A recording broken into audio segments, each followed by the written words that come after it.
Hi, welcome to tension వద్దు మామా series. మరి ఈరోజు మనం నేర్చుకోబోయేటటువంటి ఏంటంటే రిఫ్లెక్షన్ అండ్ రిఫ్రాక్షన్. వీటిలో కూడా చాలామంది స్టూడెంట్స్ కన్ఫ్యూజ్ అవుతూ ఉంటారు. కన్ఫ్యూజన్ లేకుండా సింపుల్గా వీటి గురించి నేర్చుకుందాం.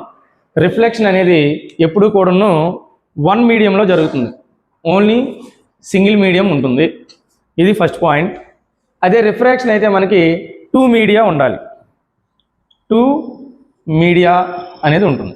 This is the main difference between reflection and refraction. అలాగే రిఫ్లెక్షన్ అంటే ఏంటంటే వన్ మీడియంలో ఉండాలి. అంటే దాని అర్థం ఏంటి? ఇన్సిడెంట్ రే ఏ మీడియంలో నుంచి అయితే పడిందో దాని యొక్క రిఫ్లెక్టెడ్ రే అదే మీడియంలోకి వెళ్ళిపోవాలి. అంటే దాని అర్థం ఇన్సిడెంట్ రే ఏ మీడియంలో ఉంటుందో రిఫ్లెక్టెడ్ రే కూడా అదే మీడియంలో ఉంటుంది. మరి అలా ఉండాలంటే ఏం జరగాలి? లైట్ అనేది బౌన్సింగ్ బ్యాక్ అవ్వాలి.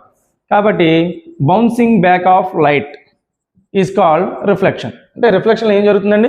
Bouncing back of light in the same medium is called reflection. చూడండి, ఇక్కడ సపోజ్ ఇదంతా ఇక్కడ ఎయిర్ ఉందనుకోండి, ఇక్కడ కూడా ఏముంటుంది? ఎయిరే ఉంటుంది. అంటే సేమ్ మీడియంలో జరిగినట్లయితే దాన్ని మనం రిఫ్లెక్షన్ అని అంటాం. ఇకపోతే రిఫ్రాక్షన్. రిఫ్రాక్షన్ అనేది టూ మీడియాలో జరుగుతుంది. అంటే ఇన్సిడెంట్ రే అనేది ఒక మీడియంలో ఉంటే, సపోజ్ ఎయిర్ అనుకుంటే, మనకి దాని యొక్క రిఫ్రాక్టెడ్ రే అనేటటువంటిది వేరే మీడియంలో ఉంటుంది. సపోజ్ ఇది మొత్తం కూడాను వాటర్ అనుకునేటట్లయితే ఇది వాటర్లో ఉంటుంది. అంటే ఎప్పుడైతే మనకి ఇన్సిడెంట్ రే రిఫ్రాక్టెడ్ రే అనేవి రెండు కూడా రెండు వేడి మీడియంలో ఉంటే అప్పుడు రిఫ్రాక్షన్ జరిగింది అని అంటాం. మరి ఇక్కడ లైట్ ఏం జరుగుతుంది అని అంటే చూడండి, ఇలా స్ట్రైట్గా వెళ్ళాల్సినటువంటి లైట్ రే స్ట్రైట్గా వెళ్లకుండా బెండ్ అయిపోయింది. ఇది అవే ఫ్రమ్ ది నార్మలా టువర్డ్స్ ది నార్మల్ అనేది మనం తర్వాత చెప్పుకుందాం. కానీ లైట్ అయితే మాత్రం స్ట్రైట్గా వెళ్ళకుండా బెండ్ అయింది కాబట్టి దీన్ని ఏమంటారు అని అంటే బెండింగ్ ఆఫ్ లైట్ అని అంటారు.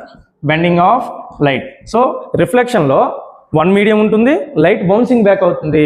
రిఫ్రాక్షన్లోకి వచ్చేటప్పటికి టూ మీడియా ఉంటాయి, లైట్ అనేది బెండ్ అవుతుంది. లైట్ బెండ్ అయితే అది రిఫ్రాక్షన్, లైట్ బౌన్సింగ్ బ్యాక్ అయితే అది రిఫ్లెక్షన్. సో ఇది రెండింటి మధ్య ఉండేటటువంటి కంప్లీట్ డిఫరెన్స్ అండి. అర్థమైంది అనుకుంటాను. నచ్చితే సబ్స్క్రైబ్ చేయండి, షేర్ చేయండి. Thank you.